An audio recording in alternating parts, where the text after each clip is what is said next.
So my client is 58-year-old female. She's been married, and her husband is working in a private concern currently, and she's blessed with a daughter and son. So both of them are married.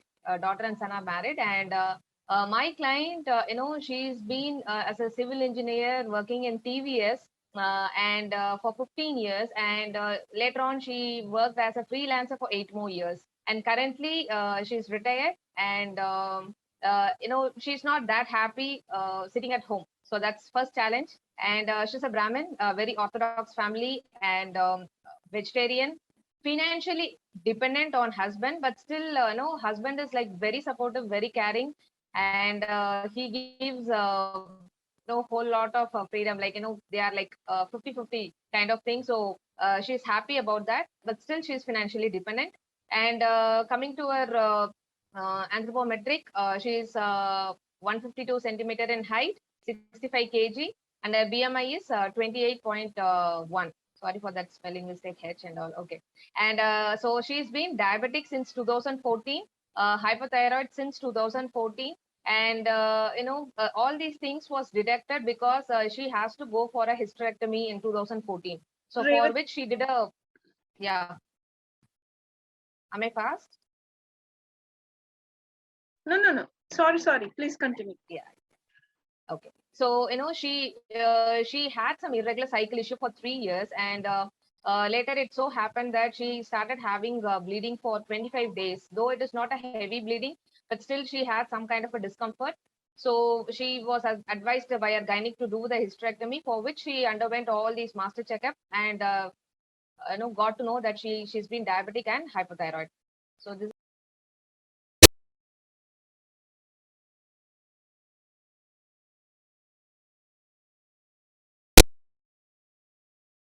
She has got some kind of a pattern where she takes this tablet for diabetes. She will take for 1 month, and she will end up having some low glucose, some kind of a giddiness, and she will be hospitalized for a week or so. And then she will stop the medication on herself, and then after a few weeks again she goes back to her doctor, and the doctor says to restart, again she restarts it. So this is the cycle she has got since she's been diagnosed as a diabetic. So the day she joined me, the first consultation, she told me like, Revati, I'm not comfortable taking tablets, don't ask me to take tablets. And she has also got some uh, bitter experience, because where she was taking treatment, that clinic people, they used to call her every 15 days once for a follow-up checkup. And even before the 15 days, from the 10th day itself, they start reminding her through the call, like, ma'am, you are due for checkup, you're due for blood glucose checking and all those stuff. So she went into so much of stress. And there are dietitians whom she consulted forcefully, and they were like giving a typical restricted diet. So she was like not at all comfortable going to the doctor, and every time she's been reminded of she's been a diabetic, and she has to come to consultation. And all these things, some kind of a pattern. And this is the thing, since 7 years she will take medicine for 1 month, and then she will end up getting hospitalized. She will stop, and again she will restart it. And then another thing is like abnormal thyroid stimulating hormone. She has got even hypercholesterolemia. And as I said, she dislikes being on a diet restrictions, and she don't want to check her blood glucose level very regularly. So she, on the day one itself, she told Revati, don't restrict me on diet, don't keep telling don't eat that, don't eat this, I'm not comfortable. This enrollment itself I have taken because of the pressure my daughter has put me on. So I've just enrolled in it. So I don't know what's going to happen, but I'll try to follow whatever you're going to tell me. This is what she told me on the day one. And now, when we did the blood analysis, so this is the protocol what I follow. So I do a blood checkup, where she was found to be vitamin D low. It's quite normal nowadays, like vitamin D is low, but at least okay, she has got some double-digit number. And the other parameters are like, her fasting sugar was 208, her PPBS was 331, and HbA1c was 10.2. And thyroid was 8.06, total cholesterol 253, LDL 125, and non-HDL is 195. So everything was on the higher end. And even thyroid medication, she's been very regular on medication, but she was really surprised to see that this thyroid was not under control. And the 24-hour recall, so she wakes up by around, I'm sorry, 3:30 p.m. Okay, she wakes up around 3:30 a.m. and 4 o'clock she has her thyroid tablet, and she has a coffee by 6:30 once and 7:30 once, and there's no sugar. So approximately she takes around 125 ml of coffee. 10:30 she has a brunch. It is not a breakfast nor either a lunch. So she directly takes up rice, a vegetable, a typical South Indian meal. So the proportion is like when I asked her like whether you can proportionate. So she told like 3 parts of rice and 1 part of vegetable, sambar, curd, sambar or rasam she takes. And 2:30 she has either the boiled vegetable, the cooked vegetable, whatever she has prepared for the morning, she takes that, or she takes the sundal. Sundal is the boiled whole dal. So she takes that. And 7:30 she has her dinner. It is again a typical South Indian dinner, like either dosa or idli or chapati. Along with that, she takes chutney or dal or sambar. Even the vegetable, if it is remaining, she adds it. 8:30 she goes to bed. Okay, and she has got a typical pattern. Even if she is standing, 8:30 if she is outside, she plans her day in such a way that she never goes out. I mean, she plans in a way before 8 she has to reach back home, because she has got this tendency of sleeping by 8:40, 8:40. Even if she's standing, she will doze off. So this is some kind of challenge. And around 1:32 in the early morning she wakes up, she feels thirsty, and she has some water. So this is our recall. And the quality analysis, she uses gingerly oil, groundnut oil and ghee. So all put together it is like 1.5 liter per month. So she and her husband are there. So they are spending like almost 750 ml of oil per month. And greens she takes twice a week, fruits twice a week, milk and milk products she takes daily, either in the form of milk or curd or buttermilk she takes. And water, she has got an amazing input of 3 liters. And now coming to the 7 areas, physical health, her diet is not at all balanced, and she is active person, but not that sufficient activity is happening for her. She doesn't exercise, and she has got that problem of following a conscious eating of things. So this is the physical health, and she is kind of overweight. It is not that risky, but still she is overweight. Personal life, she has got issues with her own sister, her elder sister. She has got issue with her husband, because husband is a person who cares for her like anything, but he never spends time with her, quality time. He whenever I mean, she asks him to take her to the shopping, he does that, everything happening, but not much of talking is happening. So she's like very much concerned about it. And she also got some issues with the friends. And the thing is, so I'll just go with the social health. So vocational health is very satisfactory. She had a satisfactory job, and she loved her job, and she's a person who always loved to work. But she resigned on her own, the voluntary retirement she took. And social health, yes, so she is a person, if she is like calling somebody and talking to them, and she also expects the same thing from the opposite person also. So whatever she's valuing, or whatever the time she's spending with others, she's expecting the same to be reciprocated. That is a challenge in terms of social health. Financial health, she's dependent but still sound, because her husband is really supporting her as a backbone in terms of financial thing. And psycho emotional, she blames everybody around her. She's very much depressed, because she many a times she told me like, Revati, I call people, they talk so much, they say like this happened to me, I celebrated my wedding day, I got a new home. It is all happening only when I call them. It is not that they are calling me back and calling me and telling me see, these things has happened, like these are happy things happen, they are not sharing it with me. It is every time I call them, even if it takes months together, they never even reciprocate that kind of love. So she's very much concerned and depressed kind of thing. There's no self-love for her because she just goes with the flow of life. When I asked her, like, ma'am, what do you love to do? She told, like, I don't have anything in specific. I just go. Say, for example, she narrated one incident, like her son is in Bangalore and she went to Bangalore and it seems like the AC was on and she was reading a book. And suddenly, son told, Amma, I'm going to switch off the AC. She told, okay. And little later, he told, like, Amma, I just want to read this book, just give. She just gave it. So it is kind of, she doesn't have her own voice. Uh, I felt that that is the first reason for a thyroid. So it is like, uh, she herself project herself for being granted.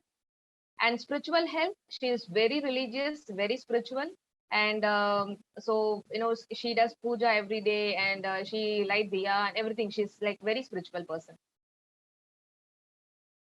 And coming to the intervention part. So what I did was week one, I started with Jeera water on waking up because she told me that she is passing her bowel 3 times a day. So I thought first I have to work on the intestine. So I started with the Jeera water on waking up. And another thing is like I wanted her to take up this fenugreek powder, half a teaspoon, just 30 minutes before her food. And I also made that. I told her, Auntie, you just make the proportion equal. Like if you're going, I didn't tell her like you have to cut down on rice, but rather I told her you eat the same quantity of rice, but make sure that you are eating the equal quantity of vegetable. That's how I told her. So she told, okay, she'll do it. So she started with that. So week one was very smooth. And week two, we started with the exercise part. I have a physio in my team, so I asked her to get in touch. She customized the exercise and she started doing on the workout. And what happened eventually is like, she was very much motivated. She started taking half teaspoon of fenugreek powder even before the dinner. So she told me that I'm already started taking that. So I told, okay, you continue. So the fenugreek powder was made bi-daily, so twice a day. And then I asked her to include veggies in the dinner. And post workout, like she does the exercise in the evening.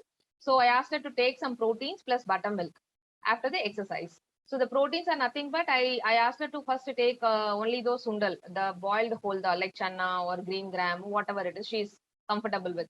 So she started doing it.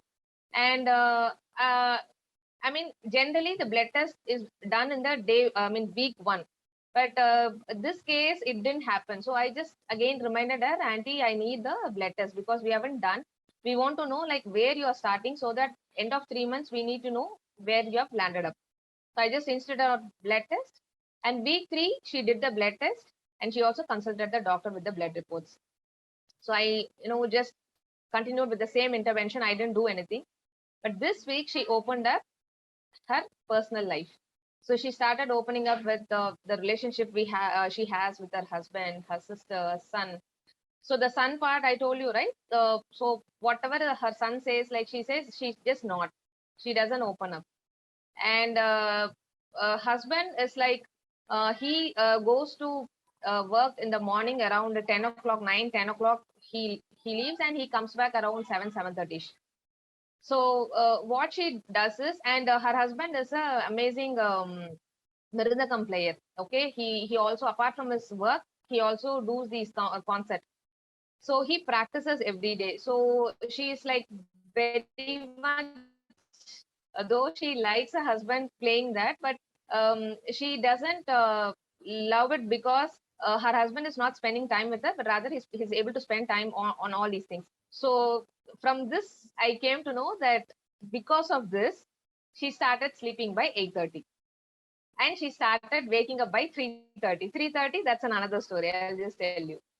So 8:30, she used to sleep because her husband comes, he plays, he practices that mirdangam, then he sits for dinner.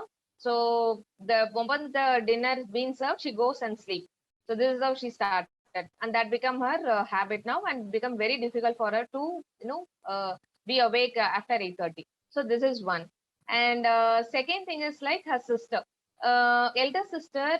That sister has got so much of jealousy on her. And what happened is like the sister, in fact, has told her, my client, she has got a grandson. So her sister grandson got affected with some kind of a health issue. So her sister has told my client that even your grandson is going to get affected. Don't be, don't have too much of head weight and all those stuff. It's kind of jealousy things. So she told like, I don't want to talk to my sister anymore, and I don't want to get in touch with her. I told like, okay, fine. So you just accept her. This is she, and this is you.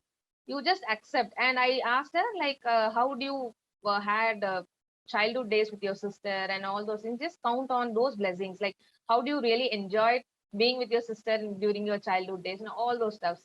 I started explaining about the acceptance part. I told her like, auntie, just write it, whatever you feel like. That helps you a lot. So this is the first time she opened up so much with me. She shared so many things with me. The call actually was like 2 hours plus, I guess. I don't remember, but it was a very lengthy call. Third week call was my lengthiest call, the follow-up call. And we started with these holistic tools. And on week 4, you know she started complaining she has got eye infection, and she got some kind of a small cyst behind the left thigh. And she couldn't do exercise, she couldn't walk, something was making her uncomfortable. And she told like, I stop exercise. I told okay. Then she went to doctor, and they changed the medicine. So she started with glycomet GP2, BD, and Gliden OD. So once a day she started Gliden. And what I told is like, oh, so she was not able to do more of veggies and other stuff. So I told her like, auntie, that's okay. Just add cucumber alone. So in brunch, because she wasn't able to stand for a while, and all these things happened. And week 5, she told Revati, doctor has decided that this has to be done. This cyst has to be removed, and it got some reddish skin kind of thing around it, and some pus formation has started. So no other go. He told like very minor procedure, so that we remove it off. So it was done on week 5. And then she herself started focusing on 3 meal. Though previously I insisted, she wasn't comfortable, so I didn't want to force her. So she started like having 9:30 the meals, and 3 o'clock and 7 o'clock she started having some tiffin, kind of dosa or idli, whatever it is. And she told like, Revati, I feel like I've lost some weight. Though she has undergone some procedure, generally it happens, right? So once you undergo some procedure, you feel like you've lost some weight. I felt like that, though even though she checked it on the weighing scale, there was no change at all. She told, but I've lost. I feel like lost it, and many of them told me. I told okay. And week 6, we started again with the exercise, and I started adding pumpkin seeds to her. So pumpkin seeds she can eat any time of the day. I didn't give any specific timing for her, because she already told me like, don't give me instructions. So I told, whenever you feel like, you eat, but you have to eat 1 tablespoon of pumpkin seeds. And then I started talking to her about the forgiveness part. I just wanted to again reinforce what happened to her sister, her husband, and all those stuffs, because these 2 weeks she wasn't well. So I don't want to put on more stress, because she was resisting like anything. So I just stopped, and I again started with forgiveness. I just asked her, just leave them. It is not that whether they deserve forgiveness, but because you deserve to forgive, or you have that ability to forgive. So you just forgive them. You have that. She was resisting. So my as a coach, I just helped her to do all these things. And week 7, the procedure, the cyst part where it was removed, the thigh was healing very well. It healed very well. And her blood glucose dropped. So from fasting blood sugar 200 plus, it has dropped to 125, and ppbs 185. And are you able to see the pattern? Like, I spoke about forgiveness. Immediately the next call, she started complaining about some kind of itching, some kind of dry skin. And so dry skin all over the body, and the itching, especially in the foot. And she consulted doctor. So while I preparing the slide, I noticed all these things. Like, whenever I did some kind of a holistic tool, applied it, she ended up having some kind of a thing, physical manifestation. And she consulted doctor. He gave some medicine, and she was applying it. And on week 8 and 9, I told her like, Auntie, why can't you try some millets? Because you've been eating only rice for all these weeks. Let's try some millets. She told okay. So I told her like you can alternate. Don't eat millets throughout the week. You just alternate with rice. She was very happy, and she went again because of the PPBS and everything dropped. The medication also dropped. So from GP2, she is being reduced to GP1. So it is again BD and Glidden was continued. And now I asked her to do gratitude. I told her like, Auntie, be very thankful that see the things, it has been healed very well. Though the sugars were high, everything was, started in your place now. First 2 weeks, everything was good. Third week, everything started. All the eye infection and the cyst, and it was bothering her. Then she went the procedure. So almost some 3 weeks we had a break. We couldn't do anything. Rather, I just was doing the follow-up call and just finding out whether she's comfortable, what she's eating. Even if she doesn't do the exercise part, also I was okay with it. I told her like it is okay. Just I told her like, Auntie, something from your body is going out. Trust me, your sugar is going to drop. This is what I told her. Though the sugar was like on the roller coaster, but still I told her. Then I told her, be very thankful. Whatever has happened, it is for your good. Uh, the thing is like you didn't have very major surgery kind of thing. It went very well, and you're also completely healed. I told her to say thanks. She told okay. And then week 10, what happens is like I told you, right? She was eating tiffin in the 3 o'clock slot. But now she started eating rice. So morning she will eat rice. Again, lunch she will eat. I mean, around 2:33, she will eat rice. And only 7 dinner alone she started eating dosa or idli, whatever. Even sometimes if rice is left out, again she will eat rice. Okay, but still the sugar were dropping. And so week 11 and 12, I asked her to include more protein because I felt the protein part from the diet wasn't compromising. So I asked her to take this green peas powder, just the dry green peas, we get it, right? So I asked her to get it and grind it in the flour mill. And I asked her to start with 2 teaspoons per day. So I asked her to mix it up in the batter, either the idli batter or the dosa batter or with the chapati flour. So she can mix it up, or she can use it in any kind of gravy or sambar dal. It doesn't change the taste. That is the plus point of the green peas powder. So I asked her, and in fact I also asked her to mix it up with the buttermilk also. So I told her, but she didn't start it. I just had the final call. Only then she started having it. And then I told her, Auntie, you're done. And be very thankful for whatever is happening in your life. And I told her, like, whenever you're going to eat anything which is going to, through your mouth, believing that this is a food which is healing me. Only the food can heal me, nothing else. And I told her, like, right, whenever you eat, the blood glucose is coming, majority is from your food. So you've been eating the same food all these years, just with some simple, here and there changes, just given you good results. So I told her this, she told yes. And we're not moving. Yeah. And now comes the success part. So the quantity part. So now she lost 3 kg from 65.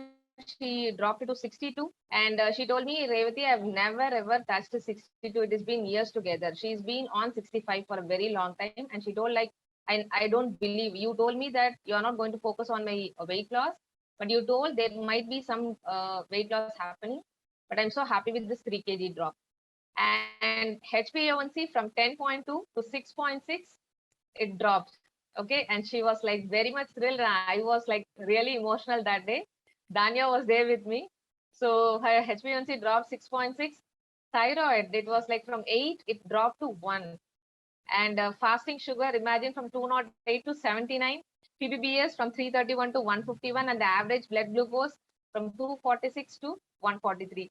So this is the transformation happened in terms of quantity and in terms of quality. The medication dropped. Okay. GP1, though she was advised to take 1 in the morning and night, now it has been again reduced to half. And Glidden has been still continued, but she's very happy with very minimal medications. This is one. And now she started, I've told her like eat all fruits, any fruit, even mango, chiku, anything, but just combine it with protein. So I told her like you can have it with that roasted Bengal gram, or with that boiled dal, anything. before eating the fruit, just have one handful of these things and then eat your fruit. Nothing is going to happen. And she's like, she felt very happy because all these days she was restricting herself a lot, and now she feels very happy that she's telling me like, I feel like I'm no more a diabetic. That's what I told her. Yes, auntie, that's true. That thing happened. So the other thing is like, nowadays she's though there's no change in her husband's view, but still now she has changed her view. She's no more longing for a quality time. She's happy with her own thing, and she's very relieved because the case I presented, PCOS reversal, is none other than my client's daughter.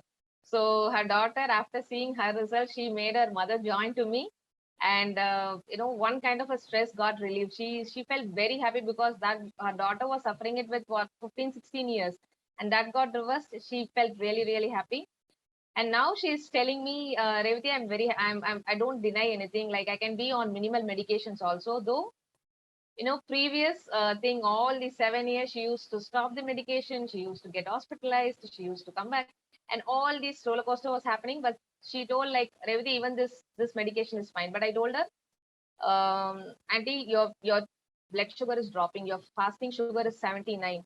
Please recheck again, find it with doctor. You know what? When she went with this report to the doctor, doctor told, Madam, this medication is working amazingly well. So you please continue this medication for 3 more months.